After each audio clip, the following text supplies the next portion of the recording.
You ever have one of those days where you're just living your regular life, and then, boom, you get blindsided so hard you don't know whether to laugh or punch a wall?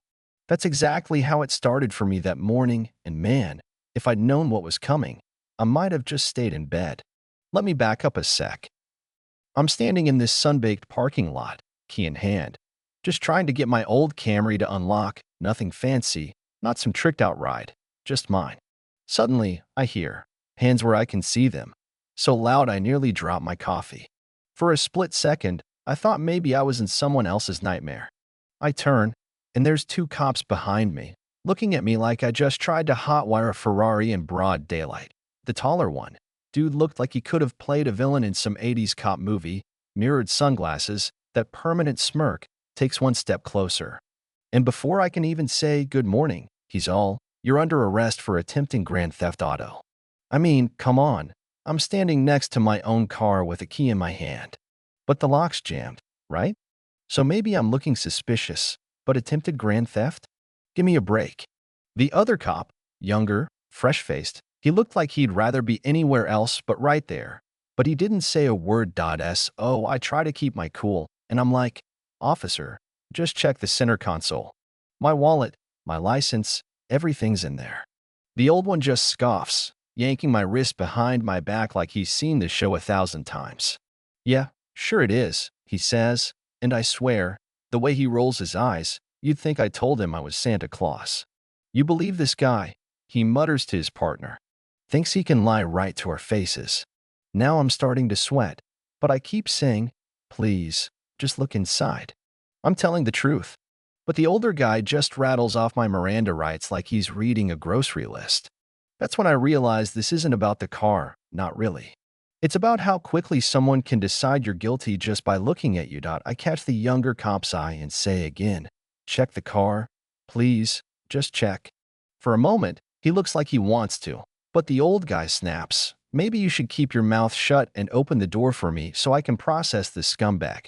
And that's how I end up in the back of a squad car, hands cuffed, cheeks burning, heart pounding, just trying to breathe. Let me tell you, you never feel smaller than when you're locked behind glass. Everyone else in the world just moving on with their day like you're invisible. Even in the car, I'm not giving up. I lean forward as much as the cuffs will let me, and I say to the young officer, "Officer, please, just check the car. Everything you need's in the center console." He finally says, "You really saying this is your car?" I swear it. My license, registration, right there. But the old cop's not having it. He's lying, and you're falling for it. And here's where it gets ugly. The old cop spits out, "You know his kind. All they do is lie and steal." And man, the silence after that, heavy, like the whole world stopped breathing. The younger guy, whose name tag says Edwards, clenches his jaw. His kind? He echoes, all ice. That's completely inappropriate. The senior guy barks, "Let it go, Edwards. I'm your commanding officer. This is my call." They haul me out at the station, book me, shove me in a cell. I keep saying, "You're making a big mistake. Please, check the car." But the old guy just laughs and walks off. Next thing I know, Edwards is crouching by my cell. He whispers, "If you're really the owner, where's your ID?" "Center console," I say again, almost begging. And he looks me over, searching my face for a crack, then stands up. "All right. Sit tight. I'll be back." And you know what? For the first time that day, I actually believe maybe somebody's listening. Turns out, Edwards isn't done. He marches out, finds his boss pouring coffee like nothing happened, and says, "Sergeant, maybe we should check out the guy's story before we end up wrongfully imprisoning someone." The sergeant doesn't even blink. "Drop this nonsense, Edwards. He's playing you." I already called him Pound. Edwards tries again, arms folded, but the sergeant leans in, voice like gravel. "If you go behind my back, I'll make your life in this department a living hell." That's a threat if I ever heard one. Edwards just nods, all quiet, but you can see he's not dropping anything. 10 minutes later, Edwards is outside, phone to his ear, calling Detective Ramirez, old buddy from the department, someone who owes him a favor. "Meet me at Impound," he says. "I need to check a car." Quietly. You gotta respect that. Sometimes the right thing is the risky thing. You know, night falls, Ramirez shows up with his little bag of tricks, and they open up my car. Edwards checks the center console, empty. Glove box, nothing. Under the seat, floor mats, not even a gum wrapper. Now he's doubting everything. You sure this is the right car? Ramirez asks. Edwards just stares, running his hands through his hair, muttering, this doesn't make sense. And that's when the sergeant appears like a bad penny, arms folded, smirk in place. Look what we have here, he sneers. You know how bad this looks, Edwards? Going behind my back, dragging a detective into this. You're lucky if you keep your badge. Edwards stands tall. Sorry, Sergeant. Had to be sure. Did you find any proof? The sergeant demands. Edwards just shakes his head, defeated. No, the sergeant claps him on the shoulder. Of course not. But Edwards isn't done. He walks back into the station, stops by my cell, and tells me, I searched everything. There was nothing there. My heart sinks. That can't be, I say. I left it right there. He just shakes his head. I trusted you, and you lied. The worst part? He looks hurt, like I took something from him, too. He walks away, and I feel this cold wave crash over me. That's it. Game over. Next morning, the station's buzzing. Chief comes in, gets everyone's attention.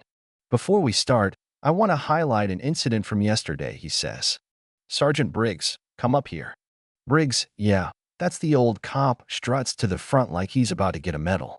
Tell us about that arrest, the chief asks. Briggs is beaming, caught a car thief in the act, sir. Had him booked in under an hour. The chief just nods. Good. Makes this next part easier. Then he turns to Edwards. Officer Edwards, front and center. Edwards stands, stiff as a board. Is it true you disobeyed a direct order and searched the suspect's vehicle? The chief asks. Edwards breathes in deep. Yes, sir. I did. I just wanted to be sure. The chief, pacing, says, interesting. Because I'm glad you did. And then the twist of all twists, I rigged that car with hidden cameras. We've been getting complaints of racial profiling. I set up a test. Door swings open, and in walks me. Not in cuffs. Cleaned up. Badge on my belt. This is Detective David from another station. He volunteered to help test our officers. Edward's jaw hits the floor. But I checked the car. There was nothing there. The chief pulls out a tablet, hits play, and there it is, clear as day, video of Briggs at my car, reaching into the console, pocketing my ID and wallet. Tampering with evidence, plain as day. Briggs starts to babble. I can explain. But the chief waves him off. I step forward. Voice steady. You can explain it to the judge. You're under arrest for tampering and obstruction. And right there, in front of the whole squad, I cuff him. That's what justice looks like, folks, fast, loud, and in your face. The chief turns to Edwards. You risked your job for the truth. That takes guts. We've got an opening for sergeant. What do you say? Edwards just nods, still stunned, and everyone in the room knows things are about to change. So here's the thing. What would you have done? Would you have risked everything to stand up for someone, even when it looked like you were wrong? Or would you have played it safe? Drop your thoughts below. Tell me, when does loyalty cross the line into complicity, and how do we really measure justice in our communities?